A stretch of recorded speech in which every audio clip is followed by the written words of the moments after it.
E aí, muito boa noite, Minas Gerais. Boa noite, telespectadores e telespectadoras do Brasil das Gerais. Olha, muito tem se falado em 2012, né? Como ano provável de grande transformação em nosso planeta. 22 de dezembro de 2012 é a data para grande mudança, né, gente? Prevista no calendário maia. Nós vamos explicar o que é isso, tá? Durante o programa. Agora, tem gente que acredita que a humanidade pode mesmo acabar nessa data. Fim do mundo? Você acredita nisso? Assunto curioso, né, gente? Vamos falar dele hoje. Isso, aliás, é um assunto muito pedido por vocês, telespectadores. O que nós queremos saber no programa de hoje é como as religiões e a ciência analisam essa profecia.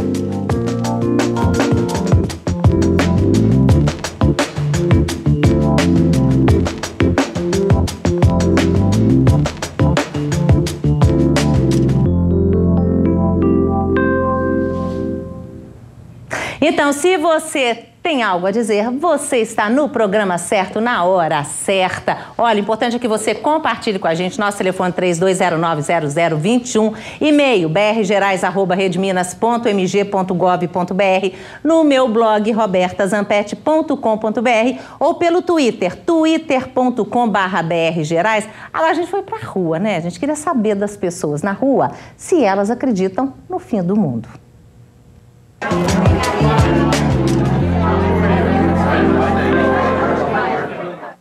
Você acredita que o fim do mundo está próximo? Para mim, o que vier tá tudo certo. Pode vir hoje, pode vir amanhã, mas eu não acredito nesse troço, não. Lá para 3000, daqui umas décadas ainda. Vai ter muito para acontecer ainda nesse planeta. Muita gente já falaram isso, do mundo acabar, mas pelas coisas que estão acontecendo, os adolescentes, essa droga, esse trem, é onde que eu acho que é o fim do mundo mesmo. Acho que esse mundo vai desabar de uma hora para outra. O fim do mundo é desse jeito que vai chegar nele aí, ó. Você vai ver coisa que você vai ficar espantado, doido. O senhor já está espantado? Eu já. Acredito. Porque eu acredito na palavra de Deus, na Bíblia. Os dias estão próximos, né? Que Jesus vai voltar, né? E eu acredito, a palavra de Deus é a verdade, né? Creio que, sei lá, as pessoas não vão suportar o calor, entendeu? O pessoal vai descontrolar, perder o controle da situação. Por aí, nada como passa no filme, nada daquilo não. Eu acredito que todo mundo um dia vai morrer, vai chegar ao fim para aqueles que morram, entendeu? Mas o fim do mundo mesmo não. Uns vão, né?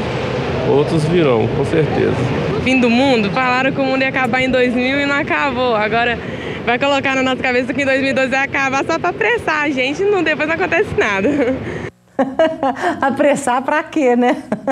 Pois é, eu quero saber o que você que está assistindo aí o programa acha disso. E eu tenho 2 presentes para você. Olha, nós temos 10 livros desse aqui, olha. O Geraldo, que é um dos coautor, né? Não será em 2012. Chico Xavier revela a data limite do velho mundo.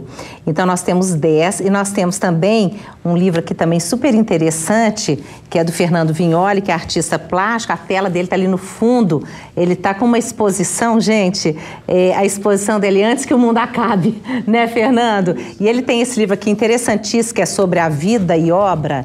Isso aqui é uma preciosidade, né? Então, nós temos 11 presentes para você. Vamos mostrar a tela? Vamos mostrar, Cristiano? Olha só, que bonita. Qual que é o tamanho dessa tela, hein, Fernando? Ela tem 1,90 por 3. 3 de altura, né? Por 1,90 de largura. E o que ela significa, hein, dentro dessa coisa ela chama antes que o mundo acabe. É o nome da tela, né? E ali, do lado esquerdo, tem uma maçã mordida lá na parede, ali no segundo plano, né? Ali são simbologias que eu utilizei, com que Adão e Eva, a tentação, depois que Adão e Eva mordeu a maçã, o mundo virou essa tentação, o consumo e tudo mais. Depois eu fui para Nova York e pesquisei a Big Apple, a tentação, os imigrantes indo para lá e procurando emprego e tudo, aquela tentação de Manhattan. Aí eu peguei e retratei nas minhas obras, nas últimas, a sociedade, né, da tentação, da ganância. E ali tem a terra com a pressão toda, tem um ponteirinho dentro do compressor com escrito Deus. E essa pressão sai um jato, porque depois do pecado, Adão e Eva estão em forma de bomba atômica. E lá em cima eu joguei um portal do Kama Sutra. Que a primeira coisa, quando você fala Kama Sutra, a pessoa pensa em sexo, e não é. Então, essa pintura eu fiz mesmo para as pessoas interessarem e pesquisarem as simbologias da obra. Quer dizer, tudo aí tem um significado. Tem um significado. Você acredita no fim do mundo? Eu não acredito, assim, porque a Terra é um presente de Deus. E uma coisa engraçada, o primeiro livro que meu pai me deu, ele me deu assim, de brincadeira, que meu pai ele formou em 3 cursos superiores, ele dava aula, era professor de 7 matérias, mas me deu um livrinho que era assim, como ganhar na vida, como vencer na vida sem fazer força. E a ilustração da capa era uma pessoa levantando um tapete e varrendo a sujeira para debaixo do tapete. E a Terra é mais ou menos assim.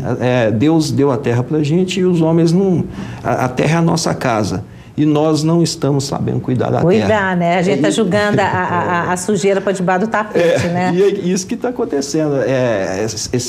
Esses eventos que estão acontecendo atualmente, é o próprio homem que está ajudando. Mas você não acredita que a Terra vai acabar? Não, porque eu pedi muito a Deus, que eu tenho muita terra para fazer, muita inspiração pela frente, muita transpiração também. E muito dinheiro para ganhar, né? Não, e para ajudar as pessoas, as crianças. Com certeza, com certeza. Agora, Geraldo, e você? Não será em 2012, né?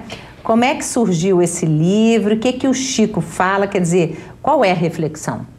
A reflexão é o seguinte, o próprio título já diz, 2012 não vai acontecer nada, nós estamos num processo, num momento de transição. Na verdade, o Espiritismo fala que nós estamos no fim de um ciclo evolutivo da nossa sociedade, da nossa civilização, entrando num novo ciclo.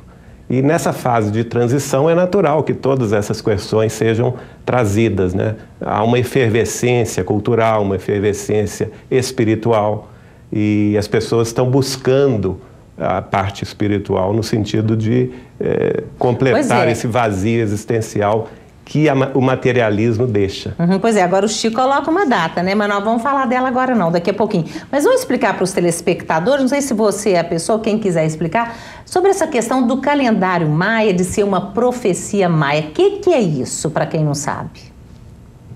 Bom, eu não sou especialista neste assunto, né? Quem aborda o tema no livro aí é a doutora Marlene Nobre, que teve contato com um pesquisador a respeito disso, dizendo que no calendário maia teria um final de ciclo no dia 22 de dezembro do ano 2012.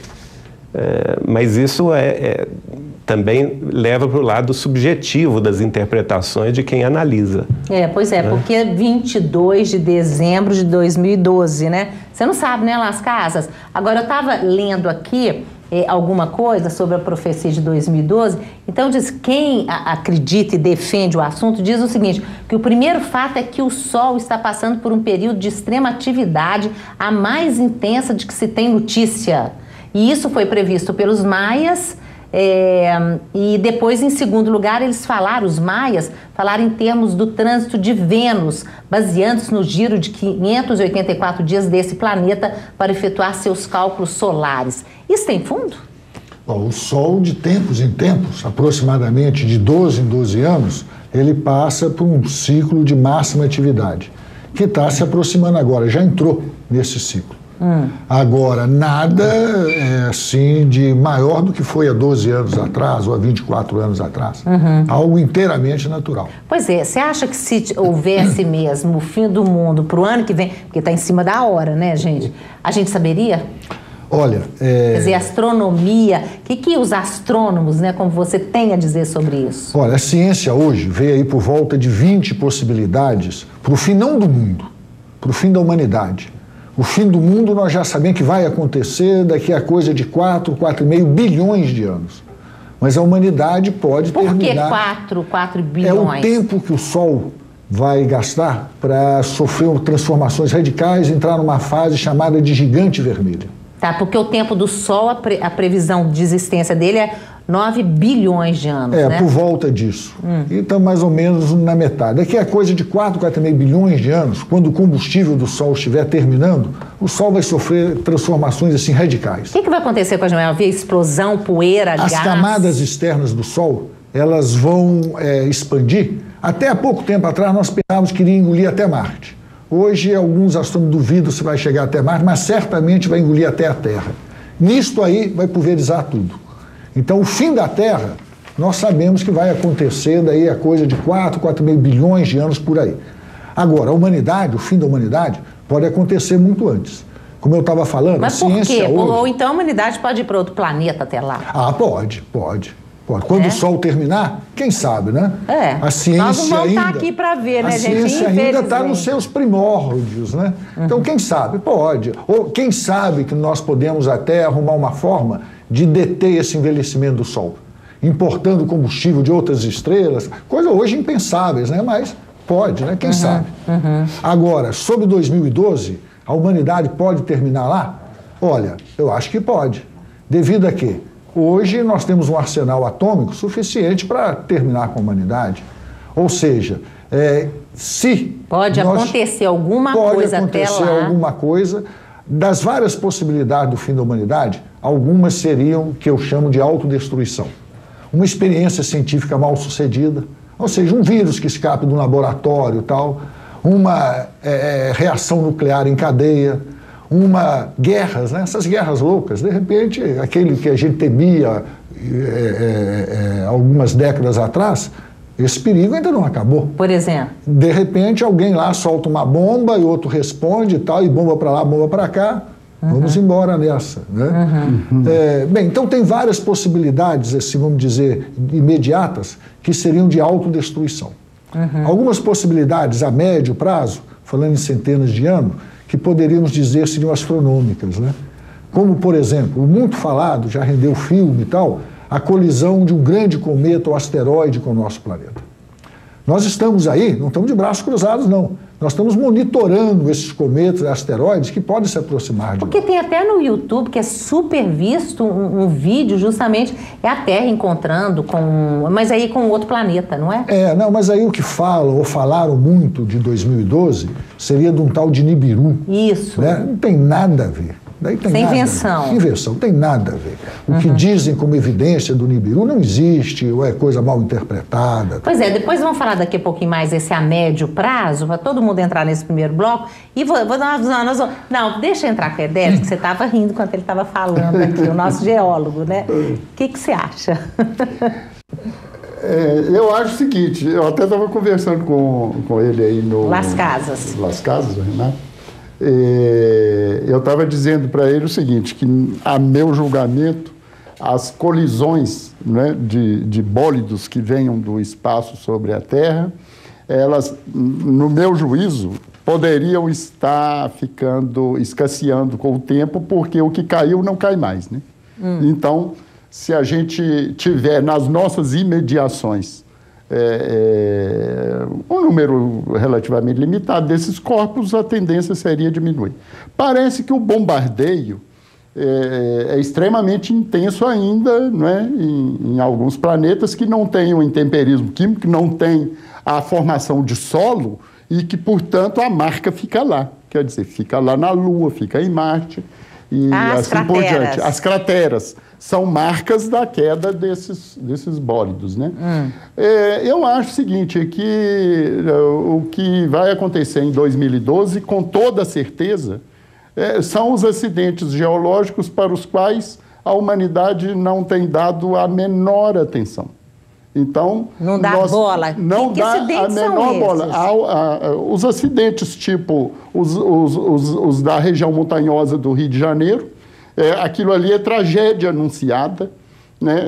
Aconteceu um grande episódio agora, mas esse episódio na Serra do Mar, ele aconteceu em Santos, e lá por 1920, 22, e de lá para cá vem sempre acontecendo. A grande tragédia do Rio de Janeiro foi 66, 67, Serra das Araras, Petrópolis, Rio de Janeiro, inclusive quando morreu o Mário Filho, né, num daqueles acidentes em que foi destruído um prédio de apartamentos lá no Rio de Janeiro, de modo que esses acidentes vão continuar acontecendo. Tem exemplo fora do Brasil para você dar? Inúmeros. O caso de... Ninguém se lembra de Sendai hoje. Agora, em Sendai morreram 15 mil pessoas. O Fukushima roubou a cena. Morreram duas pessoas, né? Morreram 2 pessoas em Fukushima e roubou a cena por causa da questão nuclear, né? A questão nuclear realmente ela vai para frente e oculta as outras coisas que aconteceram à volta. E no caso de Sendai, o que me deixou absolutamente estarrecido pela primeira vez foi o fato de ter acontecido no Japão.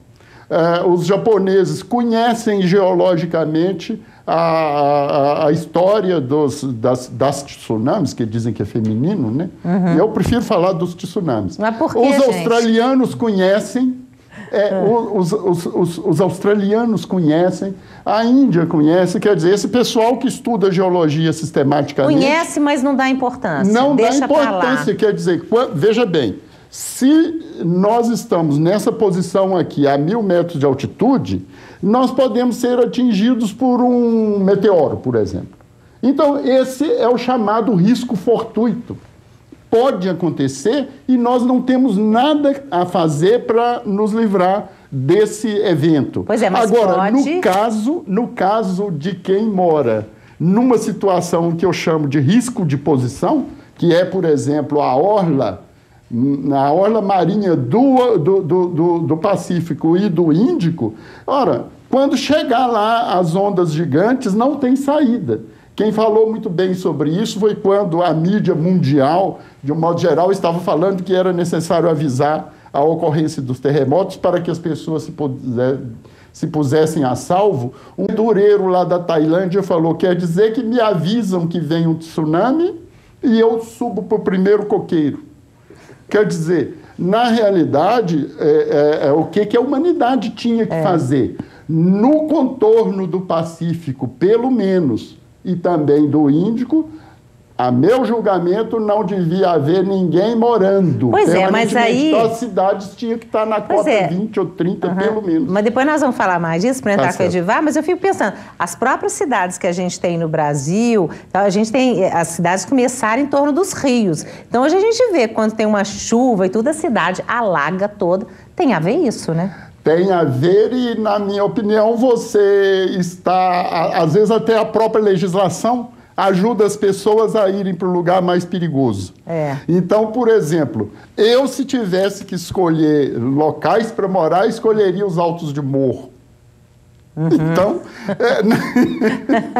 na realidade, aí, então, eu já tenho ouvido dizer que a Justiça mandou fechar um hotel que existe lá em Campos do Jordão e, na realidade, é lá que eu colocaria aquele hotel.